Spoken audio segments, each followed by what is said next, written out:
What's going on, mi gente? It's Diego Montalvan. I'm back to talk about another South American nation right before the qualifiers. Today, I have Tim Vickery, South American football journalist, here to talk with me about Brazil. How's it going, Tim? How you doing?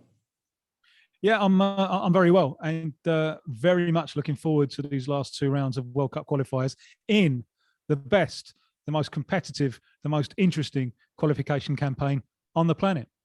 100% agree there. I mean, just look at the table. It's nerve-wracking for anyone that's right in the middle there.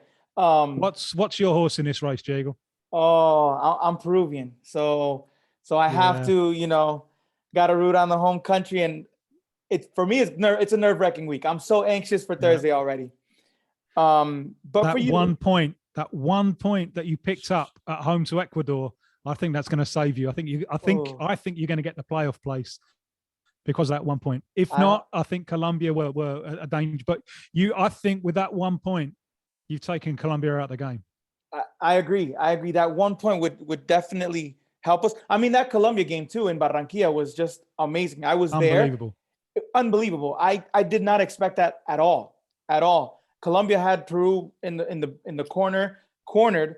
I thought, I mean, obviously Colombia 7 games without scoring. To me, that's incredible on its own. Unbelievable. Look at the players that they've got. It's an incredible result, that one. Unbelievable result. Absolutely. But I think the work of Gareca, there are no superlatives big enough. And if you look at the away record of Peru this century before Gareca, they lost almost every game. And now, even though Peruvian football isn't really producing anyone, there's no one new coming through. And we have hopes maybe of Concha, maybe Quispe of Universitario, but there's nothing there. And the only new player really coming through is a 31-year-old Italian. And still, Gareca has changed the mentality of this side so much that as we stand, Peru have every chance of making it through to a second consecutive World Cup. Incredible work from Gareca. I agree. I think a lot of people undervalue him, to be honest, and yeah. I don't understand why. Because, like you said, the work that he's done, not just that, but look at the Peruvian league. The Peruvian league, let's be honest, there's nothing there. It's not. It's a disaster. It is. B Nacional were champions. They're a pub team, for crying out loud. And it's an embarrassment. I honestly don't know what's gone wrong. But I also think that you South Americans, you can be very demanding. And look at some of the criticism during the course of this campaign that Alfaro has received in Ecuador. Right. For the work that Alfaro has done, which is off the scale of brilliance as well. So you're very demanding crowds to play in front of, I think. We are. But, here we are, crunch time, everything's against the ropes. Let's talk a little about Brazil. I know you're in Brazil. How have you seen their qualifying campaign, and how would you grade it? Well, they have at no point been under any pressure. That's the difference between qualification and the World Cup. And the only time they were really under pressure was in the final of the Copa America against Argentina. But there's more positive than negative. Brazil go to the World Cup in the fight to win it. Last time round, they weren't bad. They certainly deserved, in that quarterfinal against Belgium, they deserved the chance to take that game into extra time. But that team, it peaked too early. That Brazil was at the peak at the end of 16 and through 17. And then they just had problems in all of their lines, defense, midfield, and attack, at the time of the World Cup. Second cycle for the coach, more experienced. And Brazil's big triumph is, you look at the team, they don't look like conceding goals. It's not just the fact that they're not conceding goals. They don't look like conceding goals. Yes, the tests especially in the knockout stage in Qatar, will be more difficult, but that they have 3 centre-backs to choose 2 from. Doesn't matter which way you put them together, they don't look like conceding. They've got more good goalkeepers than they know what to do with. There are still doubts about the shape of the side in attack. And we're not going to see all of the parts together, at least until June, and maybe not until September. So there are still some doubts about exactly what the shape of the side in attack is going to be. But if you don't concede goals and you have moments of attacking brilliance, you have a chance of winning the competition. And at the moment, I think Brazil are certainly strong building towards the World Cup. I don't rule out their chances. It's not going to be easy, but I don't rule out their chances of winning South America's World Cup in 20 years. I mean, yeah, they're ahead above, I want to say, almost everyone. Maybe Argentina can rival them a little bit on their day, as they did in Copa America. But Brazil, just the talent they have in the A squad, B squad, even C squad is just incredible, incredible. Now, you did mention there were some negatives. What would those negatives be, and what needs to change? Keeping in mind that Tite is probably not going to be there for the next qualifying campaign, as he already mentioned. No, he's not. He's right. Made it very, very clear that after this World Cup, he's going to leave. Well, let's go through the team. Goalkeeper, they have 3 excellent options in goal. Centre back, it's going to be Marquinhos +1. Personally, I think that for the knockout stages, at this moment, it's more likely to be Militão than Thiago Silva. I might be wrong on this. It's a tough decision for the coach. He knows it's a tough decision. Last time around, I think he will accept that he made a mistake in Russia, because for the qualifiers, Marquinhos had always been in the team. Right. It was Marquinhos and Miranda. For the World Cup, he drops Marquinhos and brought in Thiago Silva. And to leave your fastest centre-back out of the team, you're asking for trouble, especially with a team where the balance wasn't quite right. So it's Marquinhos +1. Why I think it's more likely to be Militão is I'm going to contrast with you 2 games against Argentina. The final of the Copa America and the World Cup qualifier in Argentina that was 0-0. First one, Thiago Silva played. Second one, Militão played. And I thought this was a problem going into the final of the Copa America, that Argentina, they have an excellent midfield. That trio in midfield of Paredes, De Paul and Lo Celso, there's a circuit there, and it means that they are giving the ball to Messi closer to the opposing goal in zones of the field where Messi can be dangerous. You know, whereas before it was Messi having to go into his own half. Right. When it was Thiago Silva in the final of the Copa America, because Thiago Silva is now 37, going on 38, he doesn't have the speed. He's not slow, but he doesn't have the speed that he used to have. So he tends to drop off a little bit. With Militão, Brazil can defend higher up the field. I don't know if you saw this, but Alfaro, the Ecuador coach, he gave a very interesting interview to a radio in Argentina, where Alfaro was saying how good his team are physically. And Alfaro said, I have fast players. That means I can defend a long way from my goal. And he said, my team defends further from our goal than Brazil. Now, I would imagine that he would be referring to the Brazil with Thiago Silva, not the Brazil with Militão. Because Militão, he isn't as polished a defender as Thiago Silva, but he's so quick, and that gives him reaction speed. He can make a mistake if it's far from goal, and he can recover. So I suspect that will be the front two. I may well be wrong on this. I know the coach is in doubt. The fullbacks are a little bit of a problem.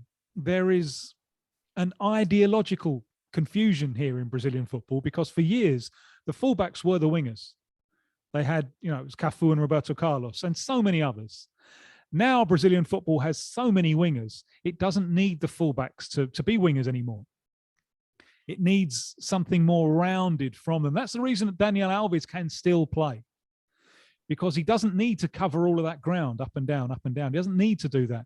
He needs to hold his position, move into midfield to make the extra man in midfield and construct from there. And he can do that. Although I think it's more likely that Danilo will be the first choice. Left back, it looks like it's going to be Alexandro, who's not going to play these last two games. He's injured. Good, but not great. So the fullbacks, there are little question marks about the fullbacks.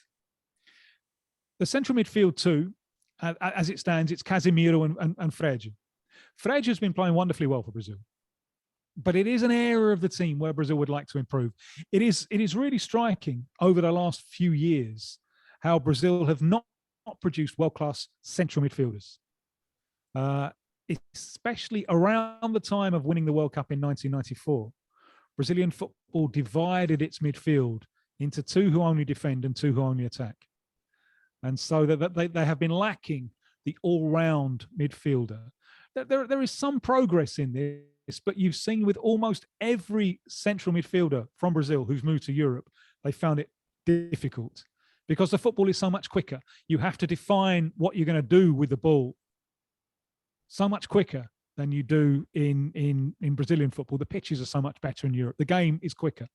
So that second man in midfield, and Casemiro is Chichi refers to him as the competitive leader of the team. So he's there. And if he's injured, then Fabinho will play. Frege is probably the second man in midfield. I'll get to this in a minute. Now, the attacking shape of the team. This is something that we don't really know because at no stage have we had everyone together. There's always been someone missing. It looks as if everyone's fit, they'll play with two wide wingers. Rafinha, who won't play these two games, he's injured. Rafinha of Leeds has come into the side so well, wide on the right. And there's Vinicius Jr. wide on the left. They were playing with the idea of one winger, of Rafinha there, and maybe someone more of a midfielder, more constructive, Lucas Paquetá, wide on the left, coming in. But now Vinicius Jr. has exploded. How do you leave him out of the team? So Rafinha wide right, Vinicius Jr. wide left. At last, a centre forward seems to have appeared, Matheus Cunha. Part of that Olympic process that's been very important to Brazil. You know, this is the first time that we've had an Olympic process for some time. The first time that we had a real Olympic qualification tournament since 2004 when Brazil didn't qualify. And it meant that Brazil kept an under-23 side together. And a number of those have been promoted, like Bruno Guimarães, like Anthony, the winger of Ajax, even Daniel Alves in the Olympics, because you can have three overage players. And Matheus Cunha was the real find. And he's a player who no one in Brazil really knew because he moved abroad so early. But as a centre forward, he hasn't played much, but just when he came in, he looked like the solution. And that I think is important because that pushes the opposing defensive line back and leaves more space for Neymar. And then you've got Lucas Paquetá. The best thing about Brazil during the Copa America was the partnership between Neymar and Lucas Paquetá. There's something promising there, and good teams are made of good little partnerships. But hang on a minute. We've got two wingers. We've got a centre forward. We've got Neymar and we've got Lucas Paquetá. Now, there's two ways that you can fit all those players in. One is by sneaking 12 onto the field and hoping that the referee doesn't notice. The other would be dropping Frege and playing Lucas Paquetá there. Possible. When I spoke to the coach in November, he didn't seem convinced by that idea at all. I spoke to him a couple of weeks ago, and I think he's coming round to it. The problem is, Paquetá can play there. Paquetá is very, very versatile. He can play centre forward. He can play wide either flank. He can play number 10, and he can play that deeper role. But you've got to trust him. And mentally, he can be hot-headed, and he can lose the ball too easily close to goal. So that's a huge decision that the coach is going to have to take. What exactly is the shape of his side? Can he find space for all of these players? Will he trust Paquetá to play in that role?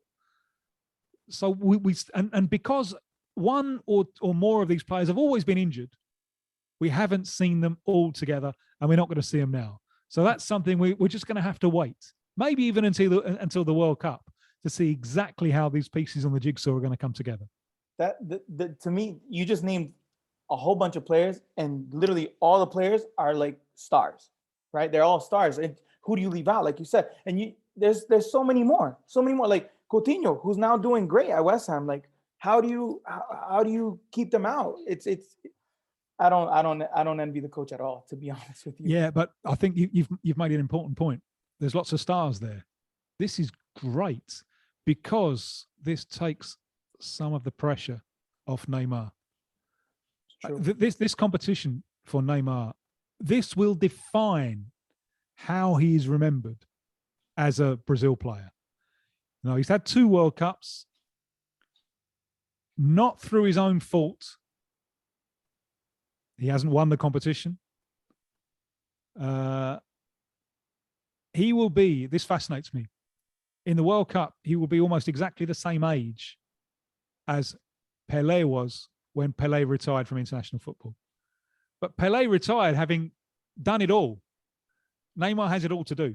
There is so much pressure on Neymar, especially because Paris Saint-Germain are not going to win the Champions League this year, But for his own population, there's so much pressure on him. And the fact that Vinicius Jr. has exploded as an international star, I see this as a good thing, because it means that the pressure is off. It takes some of the pressure off Neymar. The pressure is still going to be huge. Right. It's still going to be enormous, but he has some other stars there to share that round a little bit. Now, during this qualifying campaign, obviously Brazil, first place, taking care of business almost everywhere. But is there any one game that you thought they could have lost, that things could have changed for them? No. Only the 0-0 with Argentina in Buenos Aires, when right at the end Messi got away. It's the only time in the game and he put his shot just wide. They could have lost then, but really Brazil were better in that game, and you can afford to lose. It's not a problem. The only point of the qualification tournament is to qualify. There ain't no extra prizes for coming first or second or qualifying unbeaten. But no, I don't think they were ever really under serious pressure anywhere, which makes it different from the Copa America, because the Copa America, the pressure was on there. And in the knockout stages of the Copa America, they didn't do very well. No. Part of that was the quality of the pitches, which were terrible and will obviously harm the team that most wants to play football. But they didn't deal well enough, I think, with the pressure, especially against Argentina, when Argentina scored, because that is the test of a team, isn't it? The test of a team is when you lose a goal. And they didn't respond well when they lost a goal. They were too interested in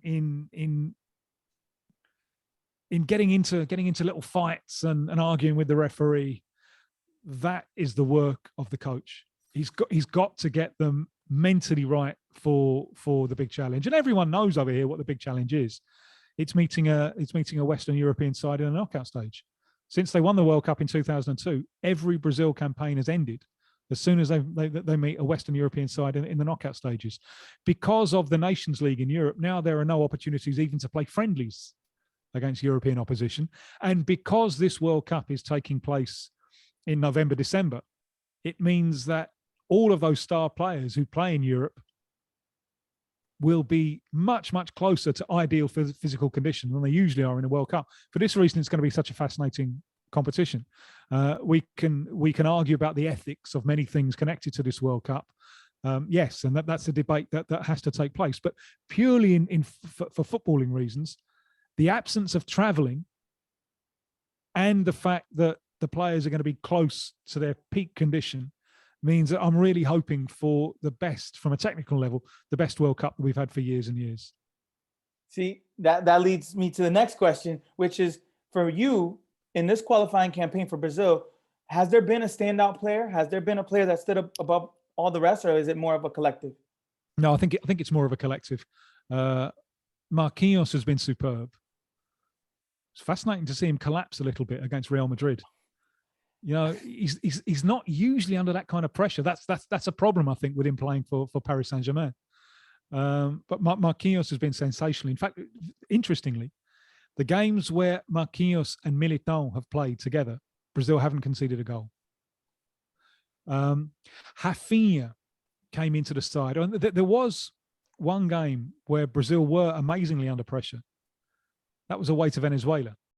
It was a game where the coach selected more domestically based players, which is something that the local audience always like, but they're not as good. No, and they were losing to Venezuela, and they could have lost to Venezuela. And even though that wouldn't affect in any way Brazil's chances of qualifying, that would have been seen as a historic disgrace. Brazil have never lost to Venezuela in World Cup qualification. They lost under Dunga. They lost one friendly. And Rafinha came off the bench and changed the game. And he won the game. Brazil won 3-1 in the end. And Rafinha was that player who, that was his first game for Brazil. And many in Brazil at that point didn't know him, because he made his career first in France and then before moving to England. So Rafinha is a player who just came straight in and made himself at home in the team.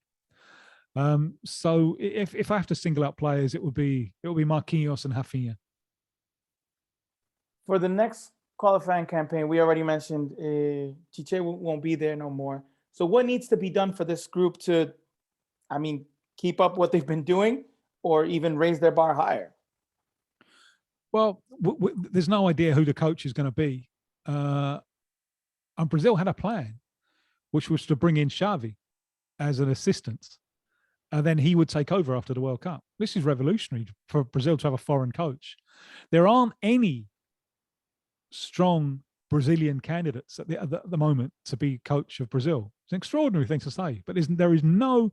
There are lots of Portuguese coaches in Brazil, some Argentine coaches as well, and a lot of the big clubs, they don't want Brazilian coaches anymore. There are almost no Brazilian coaches abroad. Maybe in the Middle East perhaps, and there've been one or two in Japan. Around South America, you just don't see it. Antonio Carlos Zago is in charge of Bolivia in Bolivia, but I can't think of anyone else. So at the moment, there's no idea who the coach is going to be. They do urgently need to produce more options in central midfield, more options at centre forward, but the whole tone will be set by what happens in Qatar. Brazil, the expectations are so high that Brazil regards World Cups in two ways: World Cups we won and World Cups we lost. There's nothing in between. It's a totally different mentality, even from mine as an English person, let alone yours as someone with Peruvian links. It's a totally different mentality. You either triumph or you fail. There's nothing in between. So the whole tone for what happens afterwards will be set by what happens in Qatar.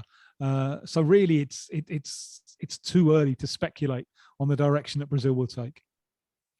Now, with their upcoming two games this upcoming week, they have Chile in Brazil and they have Bolivia in Bolivia, in La Paz.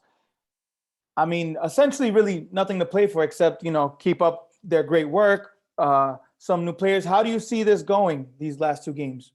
What they wanted to do, because they're desperate for experience against European opposition. So what they wanted to do was play an under-23 side in these qualifiers and take the senior squad to Europe to play friendlies against European opposition.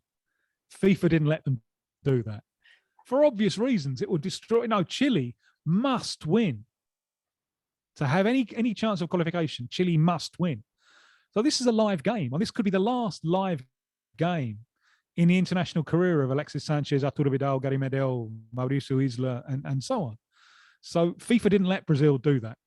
The last game in La Paz, Brazil hate altitude, and they really, really hate it. So assuming that they haven't lost at home to Chile, and they have never lost a World Cup qualifier at home, never. So Chile have to make history on Thursday.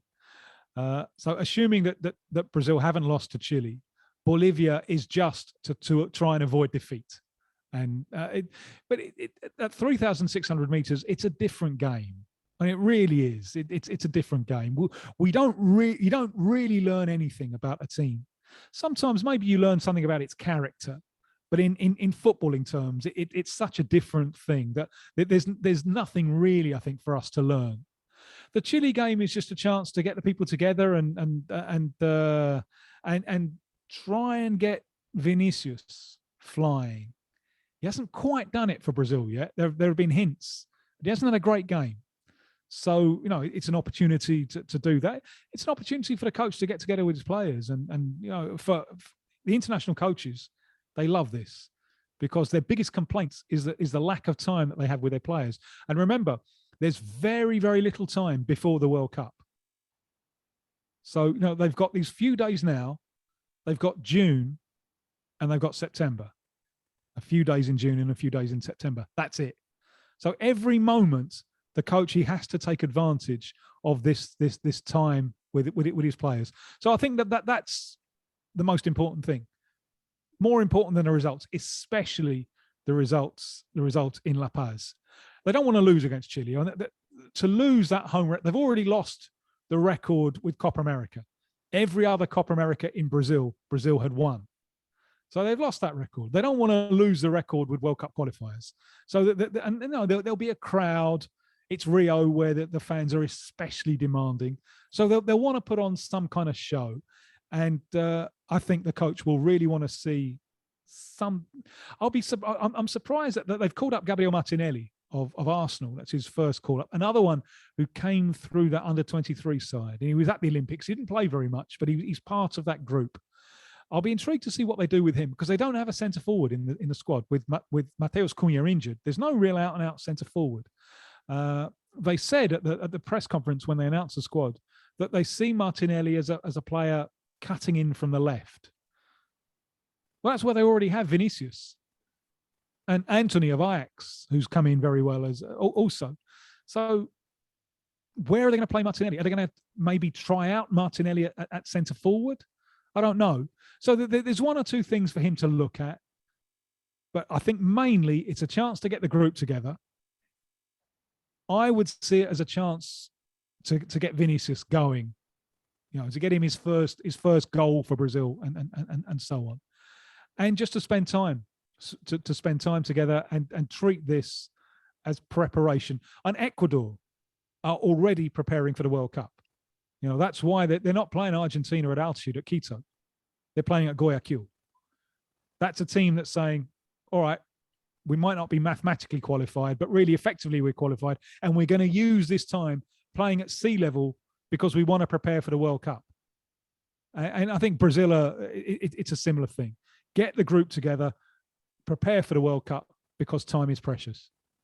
Absolutely. I mean, like you mentioned, that last home game against Chile, it's got to be a party atmosphere. It's got to be all that. And I agree. I don't think they want to lose that home record. Tim, thank you so much for your time. I want to, leave you off to whatever last comments you have and to let the people know where they can find you. You can find me on Twitter. I think it's Tim Vickery _ at Twitter. I think that's it. Yeah. Well, we're speaking now as we speak. This is Monday evening, my time. Every Monday night going into Tuesday morning on BBC Radio 5, I do the World Football Phone-In, which we've been doing now for coming up 25 years, which is a chance to sit around a table and fulfill the promise of football. The promise of football is the global friendships that we make as a result of this game. So let's do that. You can find me there always of a Monday night. You can find most of the other things that I do will find their way to Twitter. And thank you for having me. And it's been a pleasure. Well, thank you so much, Tim, again for your time. It's been a pleasure. A lot of insight here into Brazil. And thank you all for watching. There's just one out of the 10 nations, conmebol nations, that are in the qualifiers this week. So thank you so much. Don't forget to like, comment, and subscribe.